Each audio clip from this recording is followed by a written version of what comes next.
عمران خان کے اپنے کالے کرتوتوں کی وجہ سے پابند سلاسل اور نااہل ہونے کے بعد پارٹی کی قیادت دیرینہ ساتھیوں اور پی ٹی آئی کے بانی رہنماؤں کو سونپنے کی بجائے وکلا کے حوالے کی، تاکہ وہ نہ صرف پی ٹی آئی کی ڈولتی کشتی کو سہارا دیں بلکہ اس کو پار لگانے میں بھی کردار ادا کریں۔ سیاسی اسرار و رموز سے نابلد وکلا رہنماؤں نے نہ صرف پی ٹی آئی کو تھوڑے ہی عرصے میں سیاسی طور پر بند گلی میں دھکیل دیا بلکہ وہیں دھار میں پھنسی پی ٹی آئی کی کشتی کو قانون کے تھپیڑوں کے حوالے کرتے ہوئے طوفان میں ہی غرق کر ڈالا اور الیکشن سے پہلے ہی سیاسی میدان میں پی ٹی آئی کا جنازہ نکال دیا۔ دوسری جانب سینئر صحافی انصار عباسی کا اپنی ایک رپورٹ میں کہنا ہے کہ 9 مئی کے واقعات کے پس منظر میں عمران خان کا فیصلہ کہ وہ ملک کے بڑے وکیل رہنماؤں سے اپنی پارٹی کی قیادت کرائیں گے بیک فائر کر گیا ہے، جس کے بعد اب 8 فروری کے انتخابات کے لیے پی ٹی آئی کا پلان اے اور پلان بی فیل ہو گیا ہے۔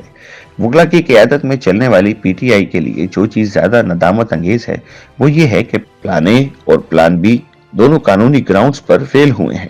پی ٹی آئی کا پلان اے یہ تھا کہ الیکشن کمیشن کے فیصلے کے خلاف سپریم کورٹ میں مقدمہ لڑا جائے۔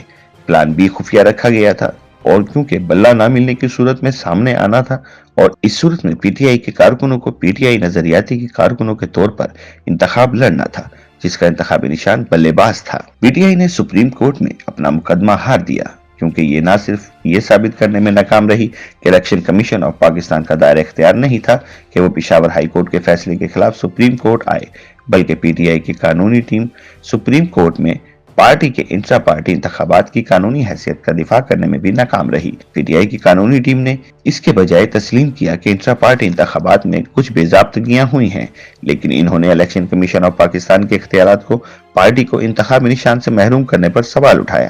خیال رہے کہ سکم کے حامی پی ٹی آئی کے انٹرا پارٹی انتخابات بھی اس وقت ہوئے جب پارٹی کی قیادت وکلا کے پاس تھی۔ ان میں سے زیادہ تر تو وہی ہیں جنہوں نے حال ہی میں پی ٹی آئی میں شمولیت اختیار کی ہے اور وہی معاملات چلا رہے ہیں۔ انصار عباسی کے مطابق انٹرا پارٹی انتخابات الیکشن کمیشن آف پاکستان نے مسترد کر دیے تھے کیونکہ ان میں قانونی کمی رہ گئی تھی اور پارٹی انتخابات کے انعقاد میں الیکشن ایکٹ 2017 سے انحراف کیا گیا تھا۔ پی ٹی آئی کے زخموں پر نمک چھڑکتے ہوئے تحریک انصاف کے پلان بی کو بھی الیکشن کمیشن نے قانونی گراؤنڈ پر ختم کر دیا۔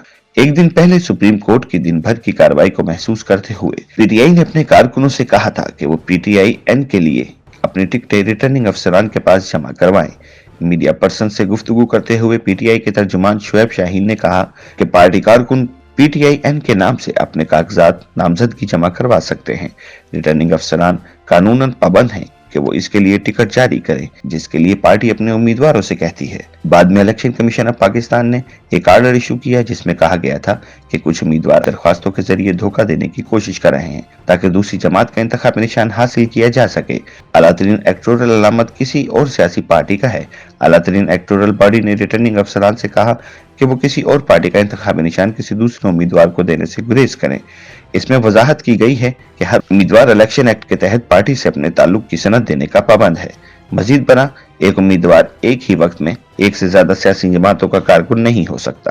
الیکشن کمیشن کے حکم نامے نے پی ٹی آئی کے پلان بی کو بھی ختم کر دیا اور قرار دیا کہ ایک امیدوار کی 2 سیاسی جماعتوں کی نمائندگی غیر قانونی ہے۔ اب سوال یہ پیدا ہوتا ہے کہ اگر پی ٹی آئی کی قیادت ایک بنیادی قانونی نقطہ نہیں جانتی کہ ایک امیدوار بیک وقت 2 سیاسی جماعتوں کا نمائندہ نہیں ہو سکتا، اس کی قیادت ملک اور پارٹی کو آگے کیسے چلائے گی؟